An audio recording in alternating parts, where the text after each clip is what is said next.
Tengan todos buenas noches una vez más. Es un gusto poder compartir con ustedes la palabra de Dios. Voy a suplicar que abramos nuestra Biblia siempre en el libro de Efesios, el Nuevo Testamento. La epístola a los Efesios, siempre nos quedamos en el capítulo 1. Y puesto que ayer estuvimos en versículo 3, hoy vamos a meditar en el versículo 4. El día de anoche, o la noche de ayer, meditamos en que Dios nos ha bendecido con toda bendición espiritual. Y Dios quiere bendecir a los amigos también con toda bendición espiritual. Las bendiciones materiales, si usted conoce su Biblia o ha oído hablar de Mateo 6:33, usted sabrá que las bendiciones materiales son una consecuencia y tienen un lugar secundario en la vida del cristiano. No son tan importantes como a veces creemos, solamente son necesarias. Pero las que son necesarias e importantes son las bendiciones espirituales. Mateo 6:33, para los que no lo recuerdan, dice: buscar primeramente el reino de Dios y su justicia. Todas las demás cosas, bendiciones materiales, vendrán por añadidura. Así que usted puede confiar en Dios tanto para lo espiritual como para lo material. Pero en esta ocasión, puesto que no todos nosotros nos vamos a convertir en ricos, ni ninguno de nosotros va a vivir para siempre con una salud perfecta, y aparte de eso vamos a enfrentar los 1001 naturales conflictos de esta vida terrenal, yo quiero que usted entienda que aunque todo esto sea así en el mundo material, espiritualmente usted puede ser una persona bendita de Dios con toda bendición espiritual.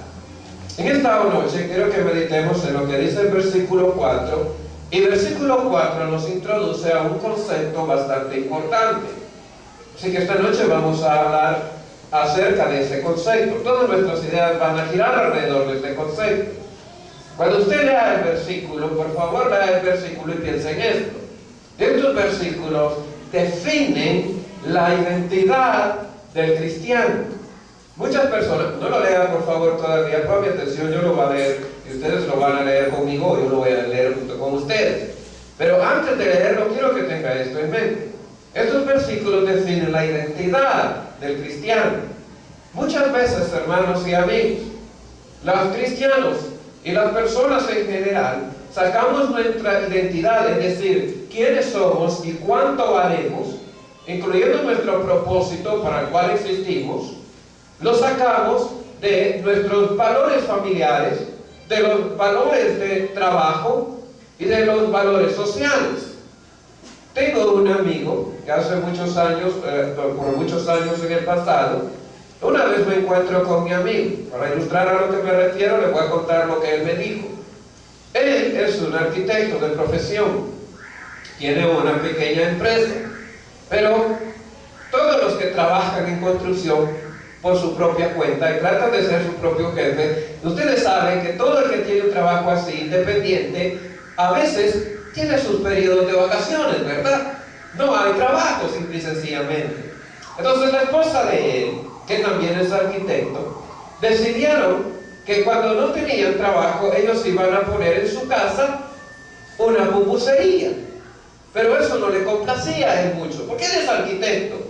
Y tener un negocio de pupusería, pues no va con un arquitecto. Un día yo llego a visitarle y llego a comer a la pupusería.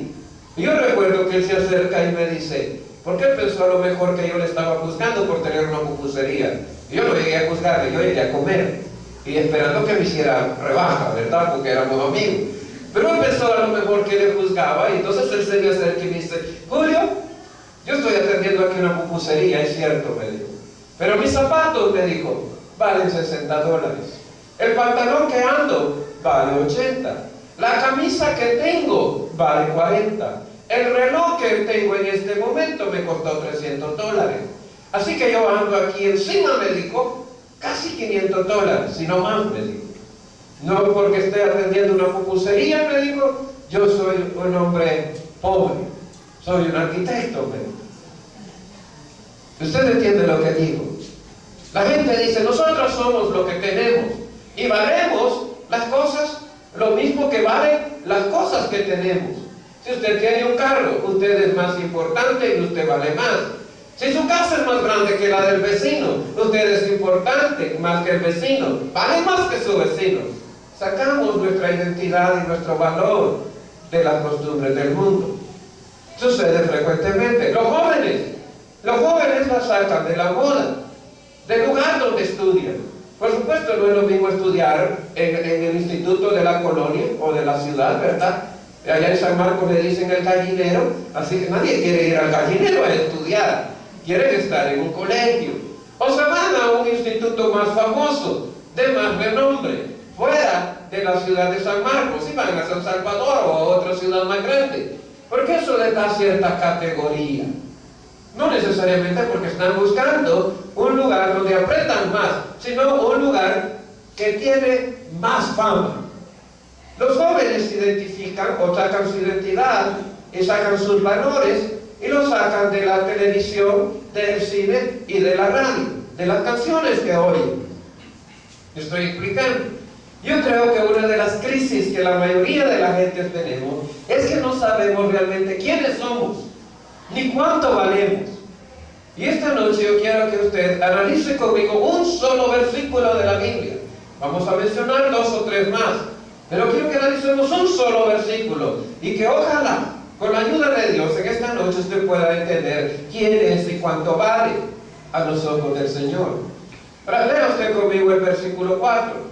Después de que Pablo menciona que Dios nos ha bendecido con toda bendición espiritual, que somos benditos, comienza a enumerar las bendiciones. Versículo 4 dice: según nos escogió en Él, antes de la fundación del mundo, para que fuésemos santos y sin manchas delante de Él. Lea conmigo el versículo 5, para ponernos en contexto. Dice: en amor habiéndonos predestinados para ser hijos suyos, por medio de Jesucristo, según el puro afecto de su voluntad. Mañana yo le voy a hablar de las nuevas relaciones que el cristiano tiene. Dios planificó que fuéramos parte de una familia diferente a la familia del mundo. Pero eso va a ser mañana, el versículo siguiente, el versículo 5, donde hemos sido predestinados para ser hijos de Dios. Hoy hablemos de la identidad. ¿Quiénes somos? ¿Para qué servimos? ¿Cuál es la razón de nuestra existencia según versículo 4? Y lo primero que quiero que medite conmigo es la expresión, la frase con la que inicia el versículo 4. Según nos escogió. Ahora entienda usted esto. La palabra escoger a mí me trae muchos recuerdos. Yo no sé cuántos de ustedes recuerdan su niñez. Algunos todavía están bastante jóvenes, pero me refiero ya a los mayores. ¿Recuerda usted su niñez? Y recuerda cuando se reunía en la escuela, o en la colonia, o en el barrio, el cantón, donde sea, y usted se reunía con los demás niños que eran sus vecinos y sus amigos y su familia. ¿Recuerda usted cuando uno se reunía y uno comenzaba a jugar? Y si usted jugaba fútbol, yo mi infancia la pasé en Nicaragua, allá jugábamos béisbol. Usted jugaba fútbol, usted jugaba béisbol, o va a jugar básquetbol, o va a jugar ladrones y librados, ¿verdad? Lo que sea, ya usted se acordará de cuántos juegos había. Si usted va a jugar eso, usted sabe que se tiene que hacer 2 grupos, ¿sí? Hay que hacer 2 grupos. Entonces siempre los chicos más populares, los más listos dentro de todo el grupo, o las chicas, son los que eligen, ¿verdad? Ellos ponen a todos los demás enfrente y comienzan a elegir. Y usted sabe que comienzan a elegir primero a los mejores amigos. Si vamos a jugar fútbol, al primero que yo voy a llamar, si cuando voy a escoger entre todos mis amigos, yo escojo a aquel que es el mejor delantero, el que nos va a ayudar a meter los goles, el que nos va a ayudar a ganar en nuestro equipo. ¿Verdad que eso es lo que la gente hace? Muchos de ustedes probablemente fueron elegidos porque eran buenos en los juegos. A lo mejor usted podía jugar muy bien béisbol. A lo mejor usted podía, si las mujercitas, las niñas, ¿verdad?, jugaban de cocinar, a lo mejor usted podía ser buena pupusas de lodo, y por eso las agarraban de primero, ¿verdad? Yo no sé, pero el punto es, ¿verdad que sin embargo muchos de nosotros éramos elegidos hasta el final? Cuando ya no había donde más elegir. Porque nadie pensaba pensaba que nosotros éramos la mejor opción. Yo me crié en Nicaragua, mi infancia fue allá, y por supuesto yo era salvadoreño en Nicaragua. Y por supuesto que yo me sentía como extranjero en ese país, aunque era un niño. Entonces yo no trataba de involucrarme en las cosas del país, porque yo no era de ese país. Y una de las cosas que pasó es que yo nunca aprendí a jugar béisbol. Así que si yo no era el último, era el penúltimo. Siempre me pasaba eso. Y cuando me elegían, y había bastante, yo pertenecía al segundo grupo. Era el último del segundo grupo, del que está sentado, esperando que otro de los que están jugando salga del juego para que lo llamen. Imagínense usted lo que eso significa. Ahora, la Biblia dice acá que Dios nos eligió, que Dios nos escogió a nosotros. En otras palabras, usted debe de entender esto. Dios toma una acción deliberada, consciente y voluntaria de escogernos a nosotros. Eso significa que para Dios usted es importante y tiene un valor especial. Dios le ha escogido a usted. Quisiera por un momento que usted tenga en cuenta lo que el texto dice un poquito más adelante. Dice, nos escogió en Él. Si usted busca quién es Él, el versículo 3 dice que Dios nos bendijo con toda bendición espiritual en los lugares celestiales en Cristo. Entonces, Él es Cristo. Cuando Dios nos escoge en Cristo Jesús. ¿Qué significa ser escogidos en Cristo Jesús? Significa que todo lo que nosotros vamos a recibir de Dios, todo lo que Dios quiere entregarnos, todo lo que Dios quiere darle a usted, lo va a hacer cuando usted esté en Cristo. Y es solamente por medio de Cristo. En otras palabras, hay una relación, hay una unión entre ser elegido de Dios y estar en Cristo. Porque para que usted sea una persona elegida de Dios, usted tiene que entrar en Cristo, hacer de Cristo parte de su vida, o usted convertirse en parte de la vida de Cristo Jesús. Me gustaría que usted entendiera esto, porque una de las cosas que vamos a leer a continuación es que precisamente porque somos elegidos en Cristo, inmediatamente Dios redefine nuestra identidad. Inmediatamente que usted entra en una relación con Cristo Jesús, Dios dice que usted es alguien diferente, es alguien especial. Ya la elección nos dice que somos importantes, pero en el momento que entramos en Cristo, ya no somos solamente importantes, sino que somos muy, pero muy importantes. Pero quiero que entienda esto. No es por ningún mérito propio. No es ni por una acción, por una palabra, o por un tipo de vida que yo tenga. Es por la relación con Cristo Jesús. Así que yo voy a explicar a ustedes en esta noche precisamente esto. Todos ustedes, por supuesto, si usted cree en Cristo Jesús, cree en Dios, usted sabrá que no ha habido ningún ser humano como Cristo Jesús. Que aparte de su humanidad, por supuesto, es divino. Pero como ser humano, nadie se le compara. Cristo Jesús, usted sabe que tiene vida eterna. En una ocasión Jesucristo habló de ser la vida. Él dijo también que traía para nosotros vida y vida en abundancia. Jesucristo dijo que Él es la vida, el camino, la verdad y la vida. Frecuentemente encontramos esta declaración, ¿verdad? Cristo es vida y Cristo tiene vida eterna y Él es vida eterna. Y cuando usted está en Cristo, usted también tiene vida eterna. Somos elegidos en Cristo. Y la manera en la que somos elegidos también representa nuestras bendiciones. Hay una unión en la forma en la que Dios nos elige a la forma en la que Dios nos bendice. Están unidos. La misma manera en la que Dios nos elige, es decir, en Cristo, es la misma manera por la cual Dios nos bendice, en Cristo. Por medio de Él y solamente por Él. Usted sabe que, por ejemplo, también Cristo, dice la Biblia, ¿verdad?, es Rey de Reyes y Señor de señores. El libro de Hebreos, para los que conocen un poco más de Biblia, ustedes saben que la palabra de Dios describe a Jesús no solamente como Rey, sino también como nuestro sumo sacerdote delante del Padre, ofreciendo por nosotros el pago por nuestros pecados. Entonces Cristo es Rey y Cristo es sumo sacerdote.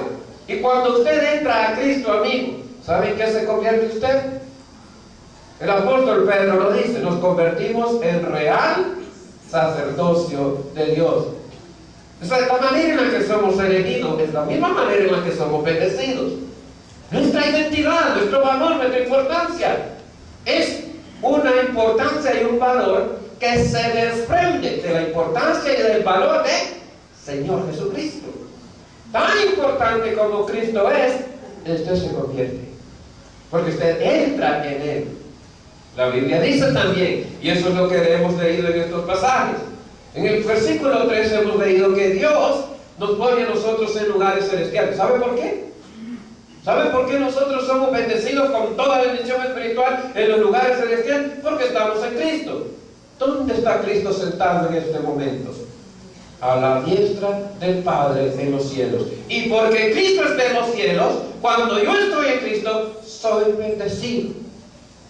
Y ahora yo pertenezco a los cielos también. Usted también puede hacerlo, estimado amigo.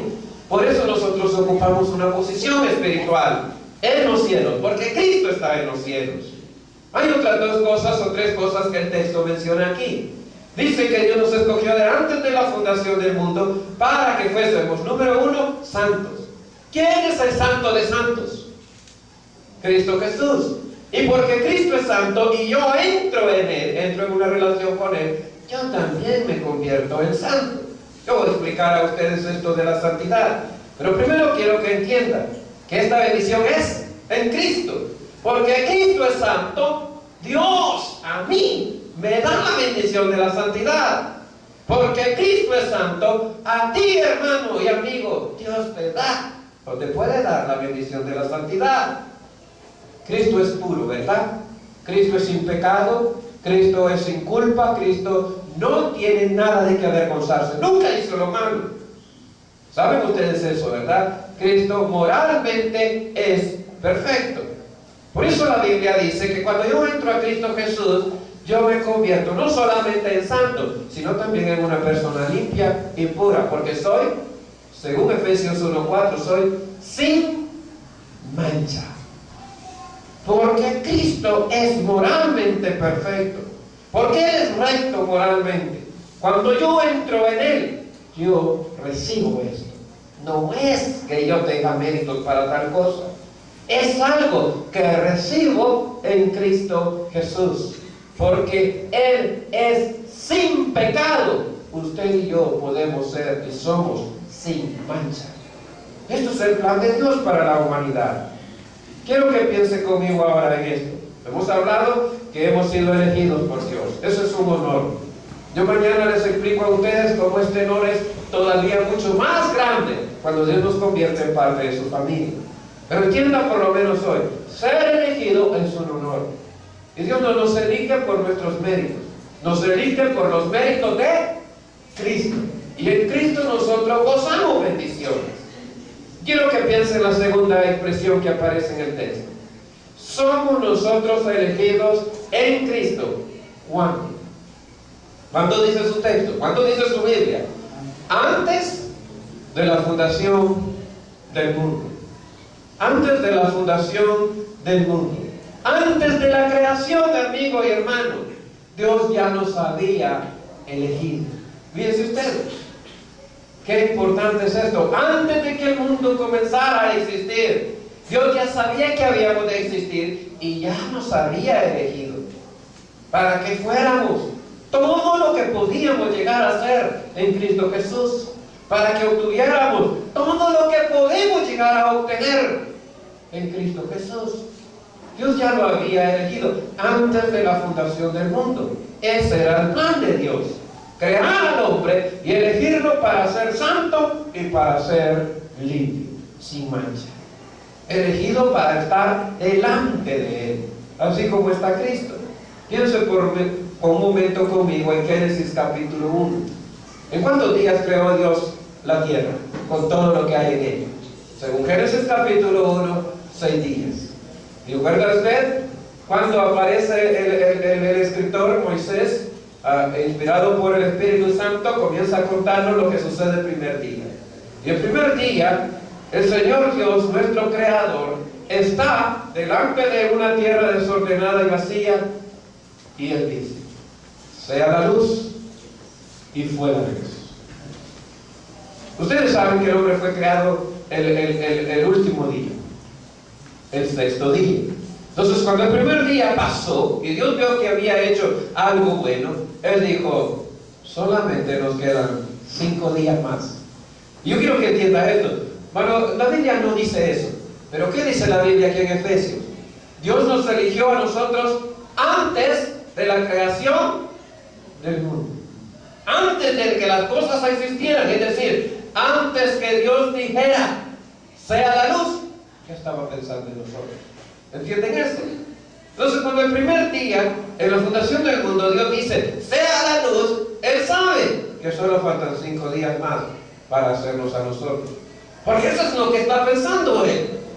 Más que pensar en crear un universo, Él está pensando en usted y en mí. Esto es parte de su plan. La tierra solamente son los recursos, las cosas que necesitamos, pero su plan es crear al hombre. Por eso cuando el día siguiente llega, el día 2, Dios dice: sepárense las aguas que hay en los cielos y en la tierra, y descúbranse lo seco. Y Dios pensó otra vez: 4 días más para llegar al día más importante. 4 días más para comenzar a ejecutar la parte importante de mi plan. Después de que pasó el día 2, llega el día 3. Y el Señor dijo: sepárense las aguas en la tierra, descúbrase lo seco, y aparezcan las plantas y las frutas y sandías y melones y todo lo que el hombre va a necesitar. Yo pienso: qué bueno es esto. Todo lo estoy preparando y ahora ya solo me faltan 3 días más. Y esto debe estar listo para cuando llegue ese momento de crear al hombre. El siguiente día usted sabe que el Señor pone las lumbreras mayores y menores en el cielo, las estrellas y la luna. Y Dios dijo: ya falta poco, solamente un día más y llegamos al día importante. Y yo me puedo imaginar que Dios estaba impaciente, si es que Dios se pudiera impacientar. Pero si no está impaciente, porque Dios es muy paciente, por lo menos Dios está con una gran expectativa, con un gozo. La sonrisa se comienza a dibujar en su rostro. Ya está llegando el momento, como el niño que recibe el regalo, ¿verdad? O que sabe que llega su cumpleaños y va a recibir el regalo. Y cuando tiene el regalo en sus manos, no aguanta el momento de poder romper aquel papel, abrir la caja y ver qué es lo que ha encontrado. Y Dios está feliz y solamente falta un día más. Después de mañana llega el día verdadero. Y llega el día 5. Y Dios hace todos los animales del mar y todas las aves que vuelan. ¿Saben ustedes qué se dice en la Biblia? Que Dios hizo todas las aves que vuelan. ¿Hay otro tipo de aves? ¿O todas las aves vuelan? Hay aves que no vuelan, para los que no lo saben. Pero muchos dirían: oh, el Señor, oh, la Biblia, cómo dice cosas chistosas, aves que vuelan. Pues yo que todas las aves vuelan. Ustedes saben que los pingüinos son aves. No vuelan, nadan. Así que la Biblia tiene razón, siempre tiene razón la Biblia en lo que dice. Pero Dios dijo: voy a hacer las aves que vuelan. A lo mejor pensó en los niños, en los pequeños, y dijo: y voy a hacer también los caballos enanos, porque a los niños les van a gustar los caballos enanos. Pero Dios hizo todas esas cosas porque Dios estaba pensando en nosotros. Por fin llegó y sonó en la eternidad el día tan esperado. Sonó la alarma, sonó el timbre, y Dios se levanta y se dice: llegó el momento. Pero primero dijo Dios: hagamos un pequeño calentamiento antes de hacer nuestra obra principal. Porque el día 6 Dios creó también todos los animales. La Biblia dice: Dios creó todos los animales con todos sus géneros y especies, de todas las bestias que habitan sobre la tierra. Pero después de haber hecho eso, Dios hace la pausa importante, y usted sabe: del polvo de la tierra hacia el hombre, y de la costilla del hombre hacia la mujer. En el versículo 26 se encuentra usted esta declaración de Génesis capítulo 1. El Padre, hablando con el Hijo y con el Espíritu Santo, dice: hagamos al hombre conforme a nuestra imagen y conforme a nuestra semejanza. Y Dios hizo al hombre, varón y hembra los creó. Y les dijo: llenad la tierra, multiplicaos, juzgad la tierra, los peces, las aves, las bestias, todo lo que en ello hay, señoread. Y Dios hizo al hombre y lo puso como corona de su creación. Yo quiero que entienda esto por un momento. Mientras leía esto me di cuenta de algo. Dios le dijo a los animales irracionales, Dios le dijo: fructificad y multiplicaos. Le dijo al hombre: fructificad y multiplicaos. ¿Y sabe qué significa eso? Que la bendición que Dios ha dado al hombre no es la de fructificar y multiplicarse. Eso se lo dijo también a los animales. La gran bendición, el plan eterno de Dios para hacer al hombre corona de su creación, es cuando Dios dijo: hagamos al hombre a nuestra imagen y a nuestra semejanza. Porque eso solamente es un tributo o una virtud humana. Los animales no la poseen. Entonces, para Dios nos convertimos en seres importantes. Dios escogió al hombre antes de la fundación del mundo para hacer su imagen en esta tierra. Antes de que existiéramos. Él tiene especial cariño por nosotros. Por eso la Biblia, y muchas personas lo van a repetir por siempre, mientras el hombre exista: Dios piensa que somos tan queridos y especiales para Él como la niña de sus propios ojos. Algo tan delicado, algo tan especial. Eso es lo que somos para Dios. En este sentido, entonces, usted debe de entender que como Dios nos ve a nosotros tan especiales, tiene un amor, un cariño tan especial para nosotros, Él nos eligió para 3 cosas. Son las que faltan en el texto ahí que estudiemos. Él nos escogió para 3 cosas. Porque tiene un cariño tan especial por ti, amigo. Dios te escogió, número 1, para ser santo. Como usted tiene un cariño tan especial, Dios te escogió antes de la fundación del mundo, para que tú seas su imagen, y eso significa, te escogió para ser sin mancha, para ser una persona moralmente limpia, que ande en rectitud moral, una persona justa.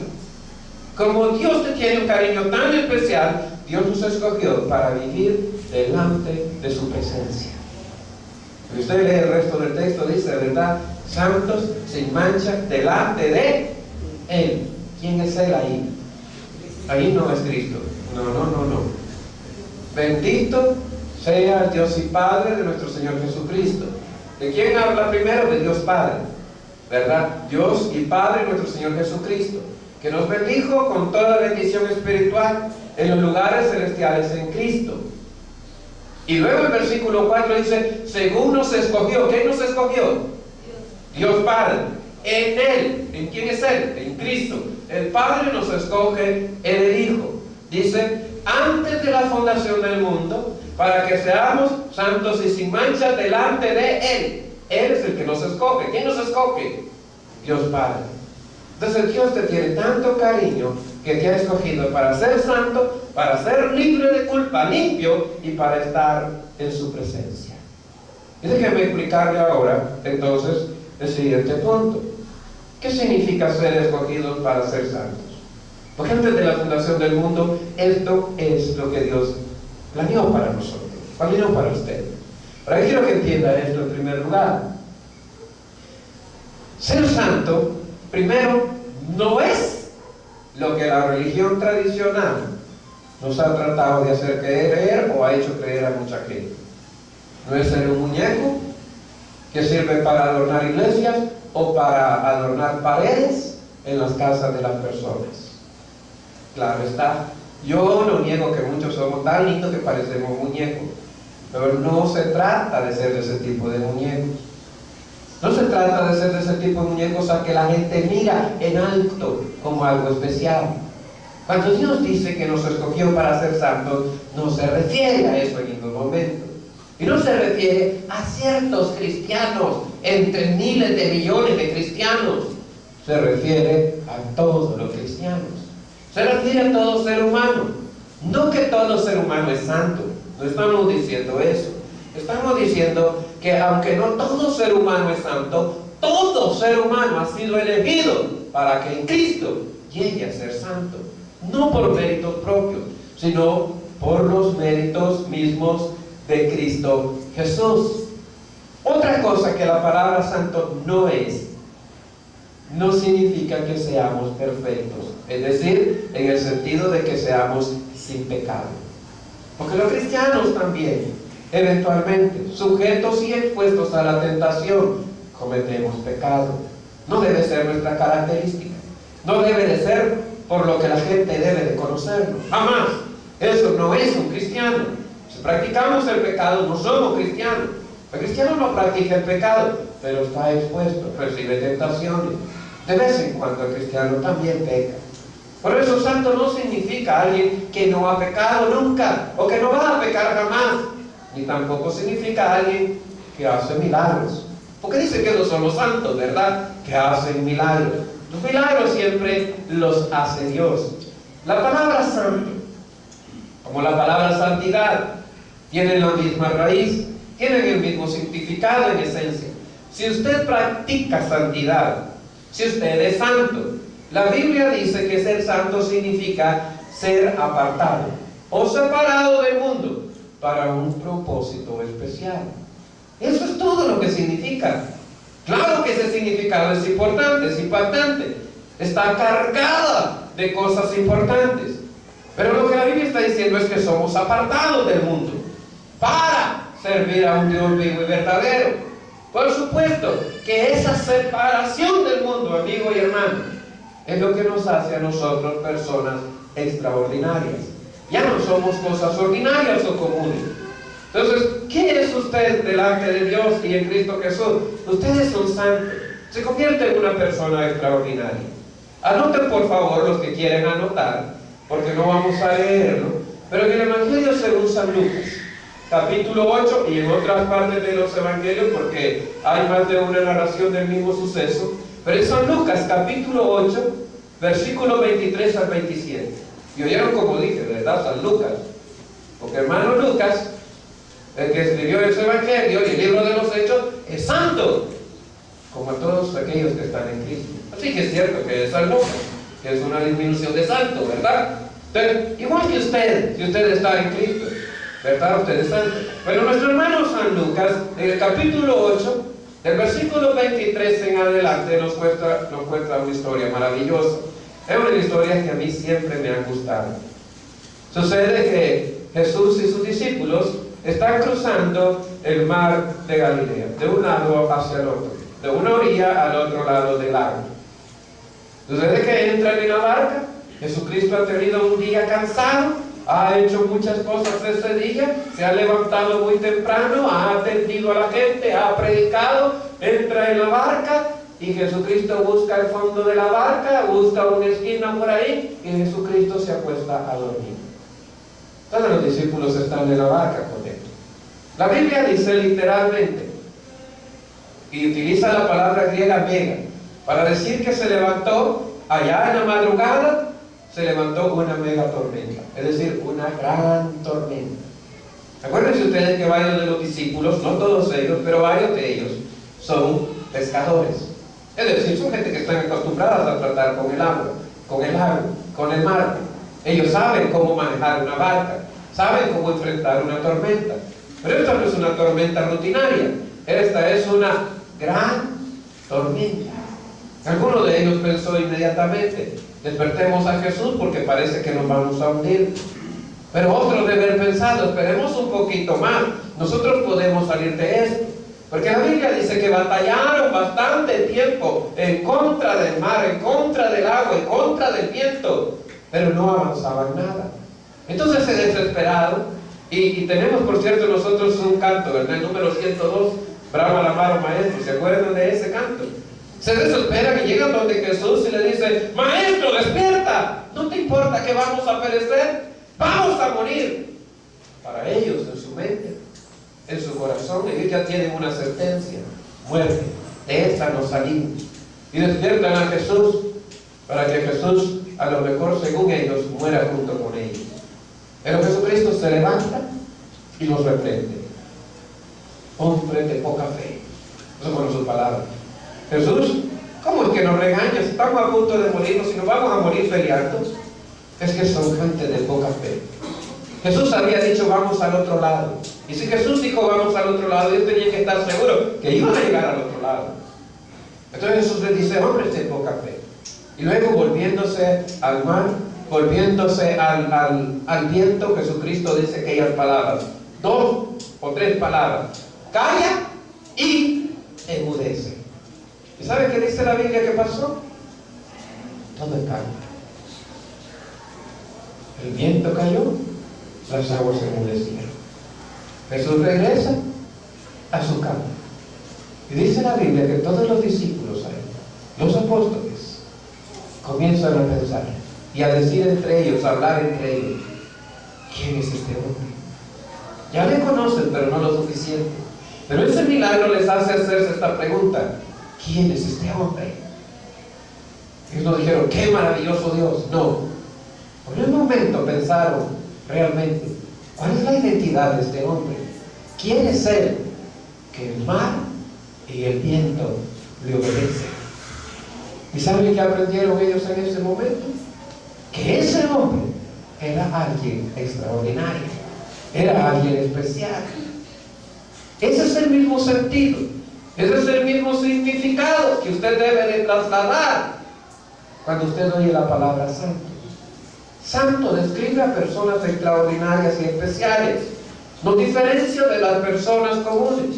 En el Antiguo Testamento, en el templo de Dios, o en el tabernáculo, cuando andaban en el desierto, usted sabe que los judíos presentaban a Dios ofrendas, hacían sacrificios, mataban cabritos.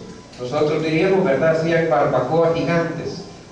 Ellos mataban cabritos, parte se lo comían, ¿verdad? Pero la Biblia dice que ellos utilizaban cacerolas, usaban cucharones, usaban unos tenedores grandes de 3 picos, ¿verdad? Si nosotros viviéramos en aquel tiempo, ¿verdad?, todos los predicadores podríamos meter el tenedor y toda la carne que saque nuestra, porque ellos así alimentaban a los sacerdotes, ¿verdad? De lo que le ofrecían a él, Dios siempre lo ha compartido con la humanidad.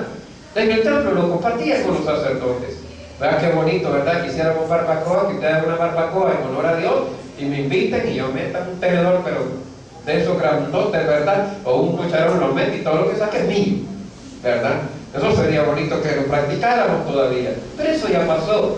Pero lo que quiero decirles es esto: cada cucharón, cada tenedor, cada perol que se utilizó en ese lugar estaba consagrado a Dios, es decir, no se usaba para hacer una comida común. Solamente la comida que era una ofrenda para Dios, solamente los sacrificios, solamente en esos momentos y solo en el templo se podían utilizar esos instrumentos. Estaban apartados de instrumentos comunes y corrientes por el uso que tenían, por el propósito al cual están destinados. Eso, hermanos, es ser santos, separados del mundo, consagrados para Dios, con un propósito espiritual, con un propósito cristiano, con un propósito moral, para servir a Dios, para vivir para Dios. Eso es lo que nos hace santos. Déjenme explicarle ahora todavía 2 cosas que tienen que ver con lo que estamos hablando. La Biblia dice ahí claramente que nosotros somos santos en Cristo. Es decir, usted se convierte en una persona separada de las cosas comunes. Usted ya no vive para cosas rutinarias, ni mucho menos para las cosas mundanas. Usted vive solamente para Dios. Eso es un nuevo propósito. Usted es santo. Eso es lo que usted es. Pero tenga en cuenta en esto: la santidad que recibimos es la santidad de Cristo. No es que yo me separe del mundo. Dios me toma del mundo y me pone en Cristo. Y cuando me pone en Cristo, Dios me declara santo. La segunda cosa que quiero que usted entienda es que la Biblia también habla de la santificación. En otras palabras, es como que si Dios nos dijera: mira, Julio, en este momento tú entras en Cristo y en Cristo mi Hijo yo te declaro santo, apartado del mundo. Pero ahora que yo te he declarado santo en mi Hijo, compórtate como tal. Eso es la santidad. Ya la santidad como práctica. Es decir, Dios no me sacó del mundo y me puso en Cristo para que me siga comportando como el mundo, ¿verdad? No, yo tengo un nuevo propósito. Soy alguien diferente. Dios no me dio la santidad de Cristo para que yo siga viviendo para la carne, para el pecado, la carnalidad, la maldad. Dios me dio la santidad de Cristo para que ahora yo viva la vida de Cristo Jesús. Estoy explicando, ¿verdad? Eso es lo que Dios está haciendo por nosotros. Una vez y para siempre Dios nos pone en Cristo y nos declara santos. Y de ese momento en adelante yo comienzo a practicar lo que Dios ha declarado de mí, santidad. Yo soy hecho santo por pura obra de Dios, pero es a través de las luchas, es a través de las decisiones, es a través de resistir la tentación que yo practico santidad. Ojalá entendamos esto, porque nos trae compromiso. Hay maestros o hay sistemas de educación que dicen, por ejemplo, si usted es un estudiante, le vamos a poner 10 el primer día que llega a clase. Usted no ha hecho nada por ganarse el 10. El primer día que llegamos a clase, todos somos buenos alumnos. Usted no hace nada por ser un buen alumno. Pero llega el momento del examen, ¿verdad? Llega el momento de la prueba, llega el momento de la tentación, llega el momento de tomar decisiones. Y si usted ha vivido como un alumno sobresaliente, y los alumnos sobresalientes estudian, y estudian todos los días, y estudian a conciencia, no un día antes del examen, y no hacen copia tampoco, por eso siempre salen bien en el examen. Así que todos somos buenos estudiantes cuando comenzamos, y si vivimos como buenos estudiantes, si tenemos las prácticas de buenos estudiantes, cuando llegue el examen, ¿cuál va a ser su nota? Un 10. Y usted va a ser sobresaliente como estudiante. ¿Me estoy explicando? Exactamente. Entramos en Cristo y Dios dice, yo te declaro santo. Punto. Te doy la santidad de mi Hijo. Tú eres tan bueno como mi Hijo Cristo Jesús. Luego yo espero que cada día de tu vida tú vivas en esa santidad. Tú la practiques. Y ahora note usted la segunda cosa que menciona. Dios nos eligió antes de la fundación del mundo. En Él, ¿verdad? Dios nos escogió en Cristo Jesús, en Él, antes de la fundación del mundo, para que fuéramos. Y usted entienda lo que dice el texto aquí. Para que fuéramos o fuésemos. No que usted que lo dice para que practiquemos, sino para que fuésemos, enfatizando con Él. Aunque yo les he hablado de lo que practicamos, el texto enfatiza lo que Dios hace. Lo que nosotros practicamos es el fruto de lo que Dios hace en nosotros. Pero el texto habla de lo que Dios hace para que fuésemos. Es lo que Dios hace de nosotros. En lo que Dios nos convierte. Santos, número 1. Y número 2, nos hace sin mancha. La expresión sin mancha es una expresión que tiene un montón de significados o implicancias. Cuando usted piensa, por ejemplo, en una ropa sin mancha, una camisa sin mancha, significa limpia, ¿verdad? Significa, en términos bíblicos, significaría algo puro, algo que no está sucio. Pero usted debe de entender que bíblicamente nosotros nos manchamos cuando hacemos pecado, y no solo cuando hacemos pecado, es decir, no solo son las consecuencias del pecado, sino que la mancha es el mismo pecado. Entonces, cuando hablamos de una persona sin mancha, desde el punto de vista moral y espiritual, en el sentido que habla la Biblia, estamos hablando de una persona que no tiene ni pecado ni la culpa del pecado. Es una de las consecuencias, la primera consecuencia. Sin tomar en cuenta el castigo, lo primero que hay cuando una persona peca es que se convierte en un ser culpable. Para si usted busca en su Biblia, el libro de 2 de Corintios, capítulo 5, versículo 21, encuentra usted una verdad impactante en las Escrituras. 2 de Corintios, capítulo 5, versículo 21. No está muy lejos de Efesios, un poquito más adelante. Y 2 de Corintios 5, 21 dice de esta manera: al que no conoció pecado, ¿quién es? Jesucristo. Al que no conoció pecado, por nosotros, usted y yo, le hizo pecado. ¿Quién le hizo pecado? Dios Padre. Al que no conoció pecado, Dios le hizo pecado, para que nosotros fuésemos hechos justicia de Dios en Él. Ahora entienda esto, por favor. Lo que la Biblia dice, cuando Dios nos declara sin mancha, lo que la Biblia dice es que Dios agarró nuestro pecado y nuestra culpa, nuestras vergüenzas, nuestras desgracias, nuestras inmoralidades, todos nuestros errores morales y espirituales. Dios los tomó y todo eso se juntó en un gran cúmulo de basura. La Biblia no dice que Dios agarró esa basura y la juntó en Cristo, sino que la Biblia dice que Dios convirtió a Cristo en pecado. En otras palabras, y esa es una verdad impactante, la Biblia no solamente habla de que el pecado es suciedad, sino que el hombre que practica pecado se convierte en suciedad. Julio no solamente se ensucia cuando peca, Julio es suciedad cuando peca. Y quiero que entienda esto, porque su Biblia ahí, en 2 de Corintios, dice que Dios en Cristo Jesús hizo un acto tremendamente doloroso para Cristo, pero que es tremendamente beneficioso para nosotros. Dice su Biblia ahí, al que no conoció pecado, no dice su Biblia, Dios le untó el pecado. ¿Qué lo hizo? Lo hizo pecar. Eso significa no que Cristo estaba sucio, sino que Cristo fue la suciedad. ¿Para qué?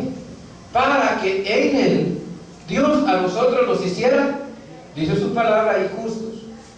La palabra justos ahí representa lo mismo que en Efesios 1:4. Nos hizo sin mancha, limpios. Pero Cristo se convirtió en la sociedad. Ahora entienda esto. Y esto es importante.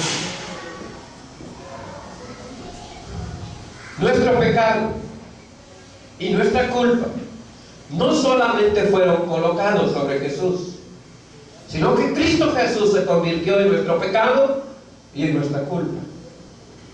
Pero Cristo Jesús no solamente quitó la suciedad de nosotros, sino que Él, que es sin pecado, que Él era la limpieza, que Él es la pureza, cuando Él toma y se convierte en nuestra suciedad, también se despoja de la limpieza moral y la coloca sobre nosotros. Y ahora Dios Padre nos ve a nosotros limpios y puros, porque nosotros tenemos la pureza de Cristo en nosotros. Esto es lo que Dios hizo por nosotros. Eso es lo que Dios ha hecho por toda la humanidad. Eso es lo que Él planificó desde hace mucho tiempo. Y quiero enfatizar este punto. Todo esto que Dios hizo, lo hizo antes de que existiéramos. Eso significa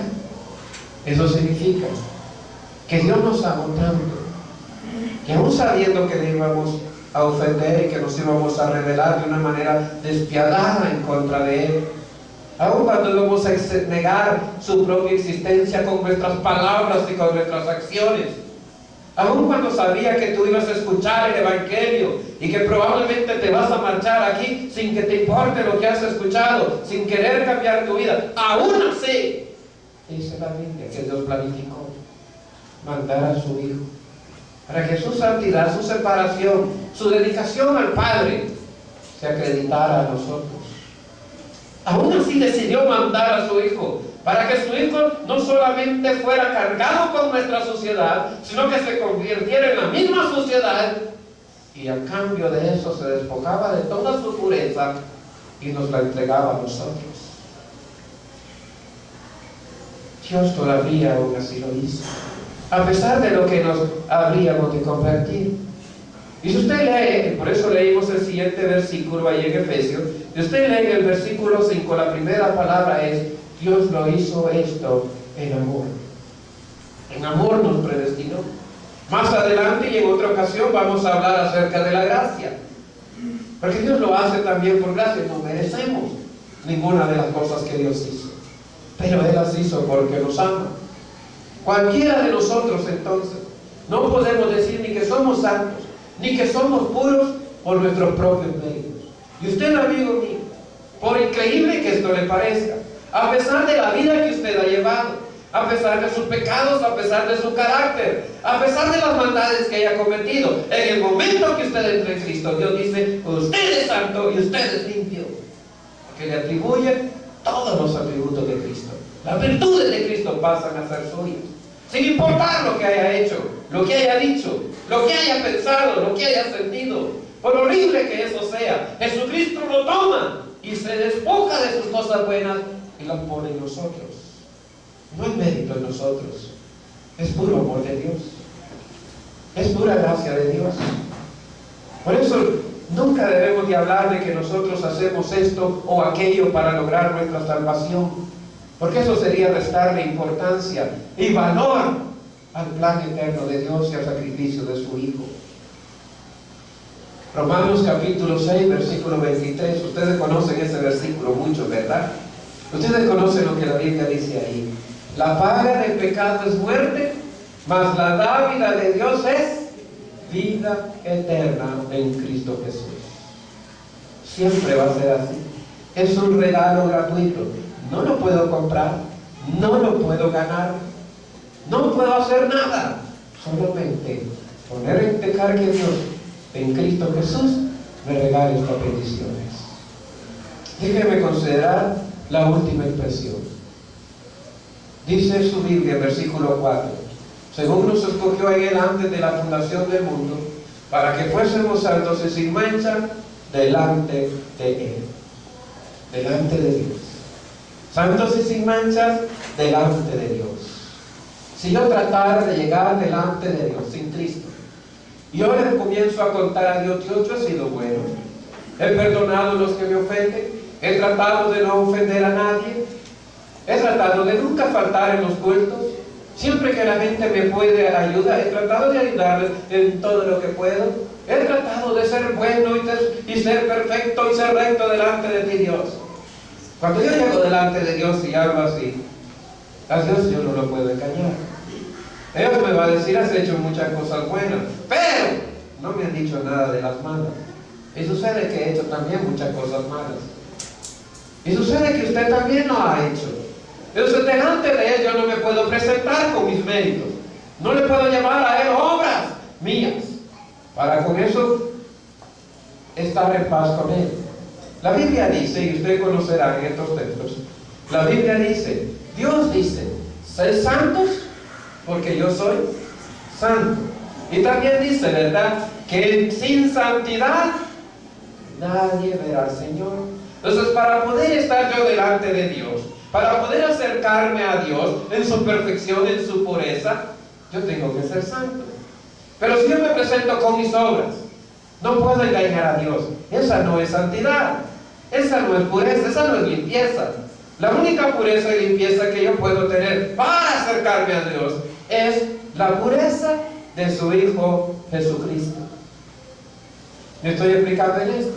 Delante de Dios ningún ser humano puede pararse y reclamar bendiciones o acreditarse en perfección o buenas obras o moralidad. Todos hemos pecado, todos sin excepción. Todos hemos pecado y estamos destituidos de la gloria de Dios. Pero Cristo fue sin pecado. Él que fue sin pecado, Él sí se puede presentar delante del Padre. Entonces, cuando Cristo me da a mí su vida, con la vida de Cristo al frente, yo también puedo presentarme delante del Padre. La vida de Cristo sin pecado, la rectitud con la que Él vivió en este mundo y su obediencia, es la que me representa ahora delante de Dios. Esa es mi carta de presentación. Ese es el rostro que Dios ve en mí, el rostro de Cristo Jesús. Eso es lo que Dios ha hecho por nosotros. Ese es el plan que Dios quiere realizar delante de usted. Fíjese bien que la expresión dice, ¿verdad?, santos y sin mancha delante de Él. Encontré dos versiones. Una de las versiones dice, santos y sin manchas delante del rostro de Dios. Otra versión dice, santos y sin manchas ante la presencia de Dios. Y eso es exactamente lo que significa la palabra delante de Él. que yo estoy en su presencia, que estoy enfrente de su rostro. Yo puedo ver a Dios cara a cara. La Biblia dice en alguna ocasión que por supuesto que Jesucristo Jesús no se avergüenza de llamarme mi hermano. Sin Cristo Jesús yo soy una vergüenza delante de Dios. Yo tengo que avergonzarme delante de Dios. Pero con Cristo Jesús, el Señor mira la vida perfecta y sin pecado de Cristo en mí. No me la gané, pero me la regaló. Y es necesario que yo reciba este regalo. Es necesario que un amigo, usted reciba este regalo para que usted pueda presentarse delante de la presencia de Dios. Yo sé que a veces estas cosas nos cuestan entenderlas. Yo a veces no me siento muy santo, me enojo. A veces peleo con la mente. A veces me dan ganas de darle coscorrones a algunos. Yo también cometo mis errores y a veces no me siento muy santo. Probablemente usted está pensando lo mismo. Pero yo quiero enfatizarle esto. No es mi santidad. Es la santidad de Cristo en mí la que Dios ve. Yo no tengo. Cristo tiene de sobra y en abundancia. Para mí y para usted. Y eso es lo que el Padre ve. Es cierto que a veces yo no la siento. Pero en este caso yo le invito y le desafío a usted que acepte la perspectiva de Dios, la visión de Dios. Déjenme explicar un momentito en esto. Libro de Proverbios, capítulo 3, versículos 5 y 6 manejan este pensamiento. No confíes, dice la Biblia ahí, no confíes, hermano y amigo, en tu propia prudencia. No confíes en tu propia opinión. A veces la opinión de mí mismo no es muy buena. Imagínese usted, piense por un momento, amigos y hermanos, ¿qué piensa la gente de usted? ¿Realmente qué piensa la gente de usted? Especialmente la gente que lo conoce. ¿Qué piensan de usted? ¿Qué piensan ustedes de la nueva Jorge Navidad? ¿De verdad? ¿Qué piensan de él? No porque estamos aquí, hermano, muy buena gente, predica bien bonito, yo le enseñé, predica bien bonito el hermano Jorge Navidad. Qué bonito papá, qué buen esposo, siempre nos ayuda en la iglesia, ¿verdad? Lástima que no tiene un carro más grande, porque si lo tuviera, pues igual que hermano Mauricio, allá que es tan buena gente, y nos llevara a todos en su carro por todos lados también, y ya tuviéramos otro carro. No, ¿qué piensa usted de él realmente? No me saludó. A veces se necesitaba ayuda de la iglesia, hermano, no se preocuparon, y comenzando por predicador, ahí hermano que Navidad, no me preguntan qué me pasa ni qué necesito, no les importa. ¿No? ¿Qué piensa usted realmente? Mire, le voy a dar una noticia que a lo mejor a usted le va a sorprender, pero aquí todos ustedes le caen mal a alguien. ¿Creen eso o no? Aquí todos le caemos mal a alguien, por lo que sea. Miren, por la forma en que nos vestimos, la forma en la que hablamos o nos reímos, por los ojos que tenemos, porque nadie aguanta, ¿verdad?, ojos bonitos en cara ajena. Por los ojos que tenemos, le caemos mal a alguien, ¿cierto? ¿Qué piensa la gente realmente de nosotros? Entonces a veces yo mismo pienso muy bien de mí. Yo conozco mis defectos. A veces quiero ocultarlos, me avergüenzo de ellos. Pero yo le estoy invitando en esta noche que usted confíe y ponga su fe en Cristo. ¿Y sabe comienza nuestra fe en Cristo? ¿Cómo comienza la fe? La fe es repetir lo que Dios dice y aceptar que las cosas